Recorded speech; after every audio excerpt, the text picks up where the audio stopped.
জামাই বাবু, কাল থেকে তুমি কোথায় চলে গেছিলে? তোমার ফোনটাও বন্ধ ছিল, আজ সকালেই ফোনে পেলাম তোমাকে। জামাই বাবু, আমাকে আজকের মধ্যেই এই শহর ছেড়ে গ্রামে ফিরতে হবে। কি আজকে আমাদের গ্রামে ফিরে যাওয়ার জন্য প্রস্তুতি নিতে হবে? এর মানে তুমি তোমার প্রতিশোধ নিয়ে নিয়েছো? না জামাই বাবু, আমি এখন বুঝতে পারছি যে প্রতিশোধ নিতে নিতে আমি কত নির্দোষকে শাস্তি দিচ্ছি। আজ সুমন দিদিকে যা সইতে হলো তার কারণও তো আমার প্রতিশোধই।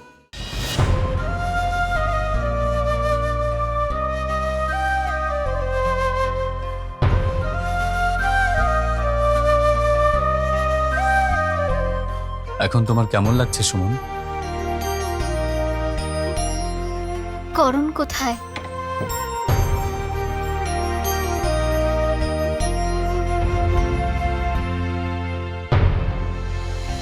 তোমার অপরাধী তোমার সামনেই আছে।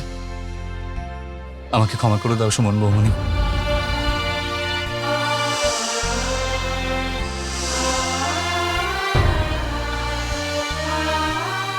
আমাদের সম্পর্কটাকে নাম আর মর্যাদা দেওয়ার জন্য অনেক অনেক ধন্যবাদ। তোমার বৌদি তোমার কাছে কিছু একটা চাই করণ। আমি চাই যে তুমি আর পারো ঘৃণা আর প্রতিশোধের এই খেলাটা খেলা বন্ধ করো, না হলে আমাদের এই পুরো পরিবার ধ্বংস হয়ে যাবে। হ্যাঁ বৌমনি, আর আমি কিচ্ছু করব না। আর আমি যখন কোনো অপরাধ করিনি, তাহলে এই প্রতিশোধ নেওয়ার তো আর কিছুই নেই। মানে? সরস্বতীকে আমি মারিনি। তাহলে ওকে কে হত্যা করেছে? কোনো অচেনা ব্যক্তি নাকি সরস্বতী দিদিকে মেরে ফেলেছিল।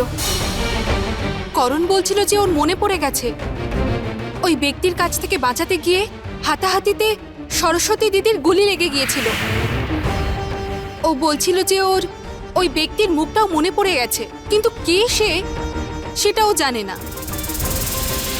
কিন্তু ও মিথ্যা কথা বলছে, একদম মিথ্যা কথা বলছে। পারো কোথায়? ও বাইরে আছে। সারা রাত ধরে তোমার খেয়াল রেখেছে। সারা রাত ধরে একবার নার্সকে ডেকেছে, একবার ডাক্তারকে ডেকেছে, আবার তোমার জন্য প্রার্থনা করেছে। আমি দেখা করতে চাই, ওর সাথে কথা বলতে চাই। প্লিজ পারোকে ডেকে নিয়ে এসো। চলে গেছে ও। তুমি কি ওকে বলেছো যে যে ওর বোনের হত্যাকারী তুমি নও? হ্যাঁ, আমি বলেছি, কিন্তু ও বলল যে মিথ্যুক। সাহস নেই নিজের দোষটা স্বীকার করে নেওয়ার। ছাড়ো এসব, বাদ দাও পারো। এখন আমাদের খুব তাড়াতাড়ি এই শহর ছেড়ে চলে যাওয়ার ব্যবস্থা করতে হবে। তুমি যখন সিদ্ধান্ত নিয়েই ফেলেছো, তাহলে তোমার সিদ্ধান্তেই আমি সঙ্গ দেবো। আমি তো বলবো যে আমাদেরকে আজকে নয়, এখনই বেরিয়ে যেতে হবে। ঠিক আছে। পারোকে তুমি তোমার সত্যিটা বিশ্বাস না করিয়ে যেতে দিলে কেন? তোমাকে আকাশ পাতাল একই করতে হোক না কেন, তাই করো। কিন্তু পারোকে বিশ্বাস করাও যে তুমি তুমি অপরাধী নও। করণ ও তোমার উপর রেগে ঠিকই আছে, কিন্তু ও তোমাকে খুব ভালোবাসে। আর সেই সব কিছুর জন্য, সেই ভালোবাসার জন্য তোমায় ওকে তোমার সত্যিটা বিশ্বাস করাতেই হবে। যাও করণ, ওকে বুঝিয়ে নিয়ে এসো। এটা তোমার বৌদির ইচ্ছে আর আদেশও।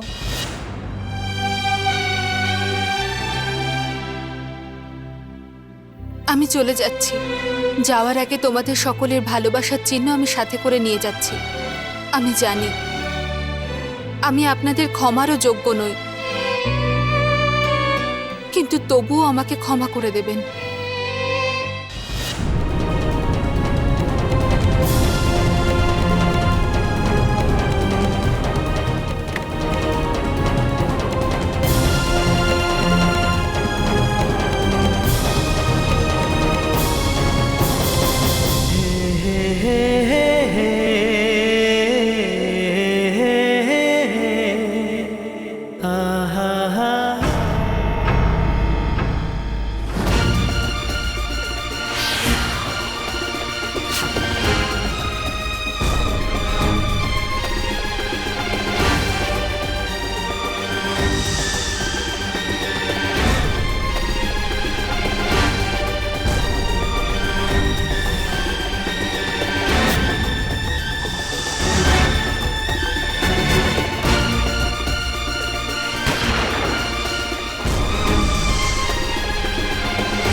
করণ, তুমি এখানে কি করছো? ওই ওই লোকটা কে ছিল যে তোমার সাথে কথা বলছিল?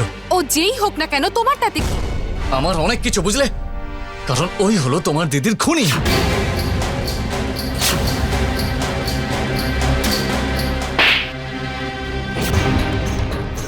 তোমার সাহস হলো কি করে আমার জামাইবাবুর উপর এত বড় দোষ দিতে?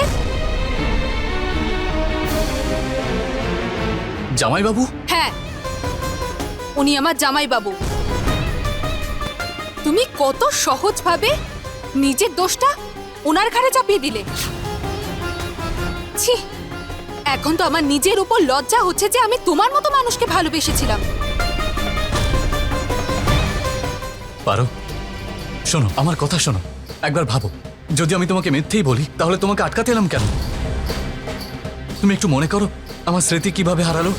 ডাক্তার বলেছেন আমার মাথায় কেউ ভারী অস্ত্র দিয়ে আঘাত করেছিল, যার ফলে আমি কয়েক মাস কোমায় ছিলাম, আর সেই কারণেই আমি স্মৃতি হারিয়েছিলাম। এই দেখো, এটাই ডাক্তারের রিপোর্ট। এই রিপোর্টে যা লেখা আছে আমি তাই বলছি। যদি আমার কথায় তোমার আর এই ডাক্তারের রিপোর্টে বিশ্বাস না হয় তাহলে তোমার জামাইবাবুর ডান হাতটা দেখো, ওর ডান হাতে বড় কাটার দাগ থাকবে। হ্যাঁ পারো, তুমি দেখো। আমি তোমার কাছে শুধু 24 ঘন্টা চাইছি নিজেকে নির্দোষ প্রমাণ করার জন্য।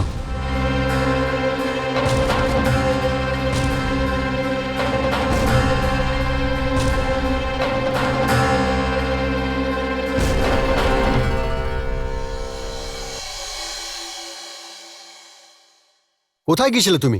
বাস ছেড়ে দেওয়ার সময় হয়ে গেছে, চলো।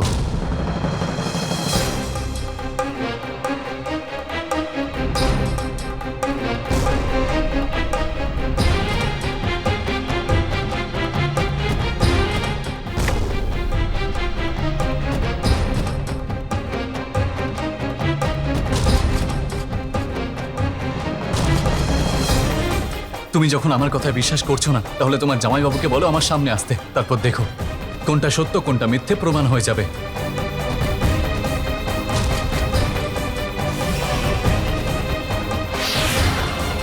তাহলে তোমার জামাইবাবুর ডান হাতটা দেখো, ওর ডান হাতে বড় কাটার দাগ থাকবে। এখন আবার এই বাসটার কি হলো?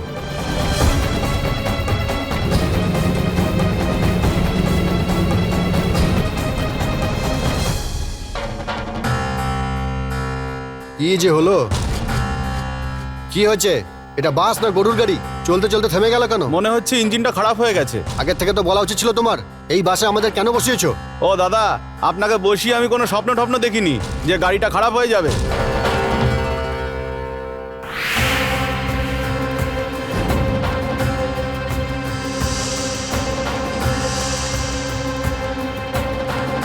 আমি গিয়ে একটু দেখছি কত সময় লাগবে। জামাইবাবু, এই আপনার হাতে এই দাগটা কিসের? এটা তো কোনো গভীর ক্ষতর দাগ মনে হচ্ছে। এই আঘাতটা আবার কখন লাগলো? না, কিছু না, এটা অনেক অনেক পুরনো দাগ। এটা কি হয়েছিল আসলে, এটা আমার তো ঠিক করে মনেও পড়ছে না। এটা একটা ছবি আটকাচ্ছিলাম আমি। আর ছাড়ো না, তুমিও এত পুরনো কথা সব ধরে বসে আছো। আমি একটু দেখে আসছি যে বাসের কি প্রবলেম হয়েছে।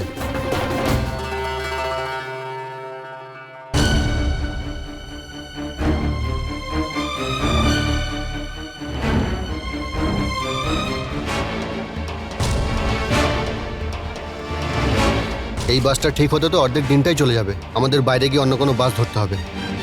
চলো।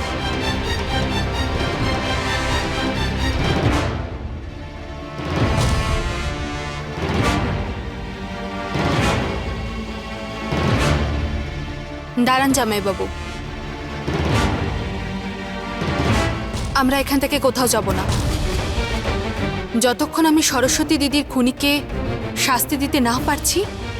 আমি এখান থেকে কোথাও যাব না। আপনিও আমার সাথে চলুন। আরে দাঁড়াও দাঁড়াও, পারো। তুমিই তো বলেছিলে প্রতিশোধ নিয়ে কি লাভ। ছেড়ে দাও, ক্ষমা করে দাও করণকে। এটা আপনি কি বলছেন জামাইবাবু? আপনিও তো করণের উপর প্রতিশোধ নিতে চেয়েছিলেন। হ্যাঁ পারো, আমি প্রতিশোধ নিতে চেয়েছিলাম, কিন্তু ভেবে দেখো প্রতিশোধ নিয়ে কি লাভ হবে আমাদের? আপনার মনে আছে জামাইবাবু আপনি আমাকে কি বলেছিলেন? যে পারো সরস্বতীর খুনিকে শাস্তি দেওয়ার জন্যে আমি সবসময় তোমার পাশে থাকব। এখন আপনি এরকম কথা কেন বলছেন? আমার জন্য না থাকুন, অন্তত দিদির আত্মার শান্তির জন্য তো আপনি আমার সাথে থাকতেই পারেন, তাই না?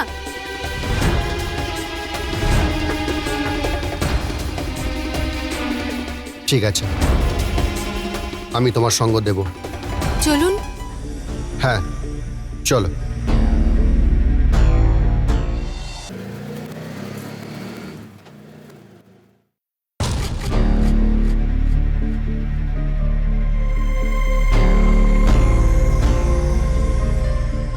চলুন জামাইবাবু, আমার সম্পূর্ণ বিশ্বাস আছে যে আমাদের দোষী এখন এই সময় বাড়িতেই আছে। আজ এই প্রতিশোধ আর শাস্তির গল্প সারা জীবনের জন্য শেষ করে দেব। চলুন। না পারো, এখন না। যদি আমরা এইভাবেই এই সময় চলে যাই তাহলে অরণের আমাদের ওপর সন্দেহ হয়ে যাবে। ওর মনে হবে যে আমরা ওকে ফলো করছি আর ও পালিয়ে যাবে। আমাদের সব প্রমাণগুলো একসাথে জড়ো করে তারপর সোজা পুলিশের কাছে যাওয়া উচিত। হয়তো আপনি ঠিকই বলছেন। চলো।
পারো, তুমি এখানেই থাকো। আমি সমস্ত প্রমাণগুলো একসাথে জড়ো করে তারপর দুজনে একসাথে পুলিশ স্টেশন যাব। ঠিক আছে।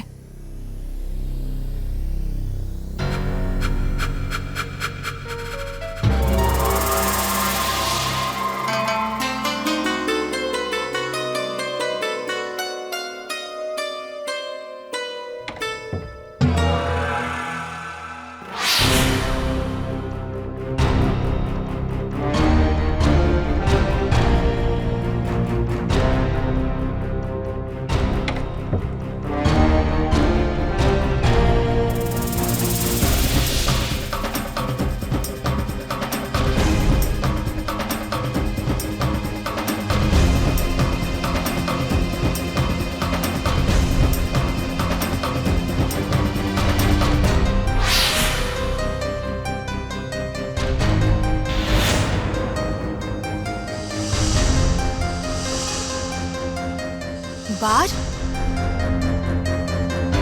কিন্তু জামাইবাবু তো কোনো দিন নেশা করেন না, তাহলে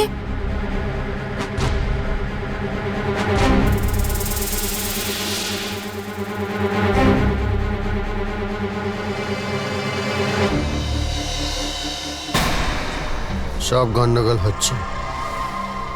পারোটাও না, বেশ দুজনে মিলে সবকিছু ছেড়ে চলে যাচ্ছিলাম, তা না। আমি করণের ওপর প্রতিশোধ নেব, শাস্তি দেব ওকে। এই করণকে বরবাদ করার চক্করে আমি না বরবাদ হয়ে যাই।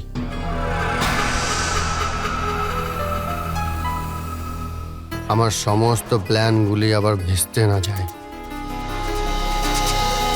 না,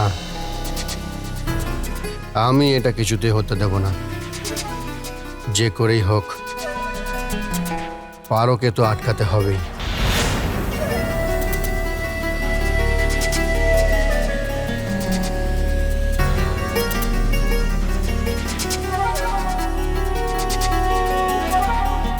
হ্যালো। থ্যাঙ্কস পারো। দেখো করুণ, আমি তোমাকে নির্দোষ প্রমাণ করার জন্য 24 ঘন্টা দিতে পারবো না। যদি তুমি সত্যি বলে থাকো তাহলে তোমাকে সত্যিটা তাড়াতাড়ি প্রমাণ করতে হবে। আজ আমি সত্যি আর মিথ্যের মাঝখানে এসে দাঁড়িয়ে আছি, যেখানে আমি নিজেই জানি না আমি কাকে বিশ্বাস করব। তোমাকে, যাকে আমি খুব ভালোবেসেছি, নাকি তাকে যে আমার জামাইবাবু।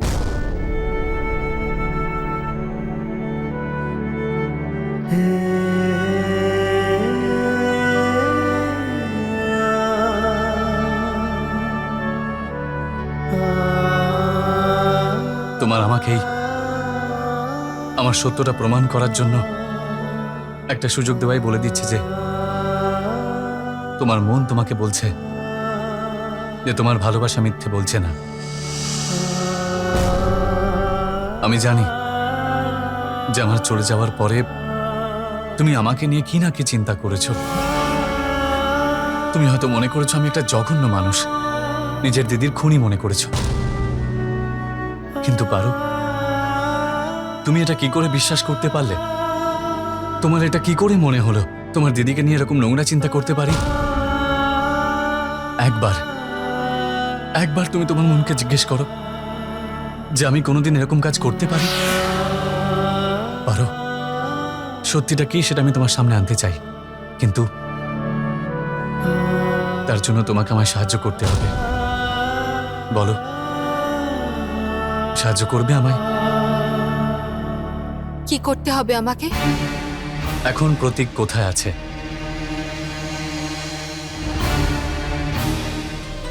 পারো, উফ, পারো।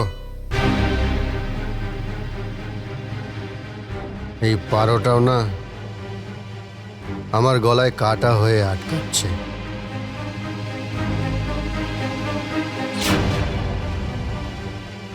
যখনই ও আমাকে করণের সামনে নিয়ে যাবে, ও তো আমাকে চিনে ফেলবে।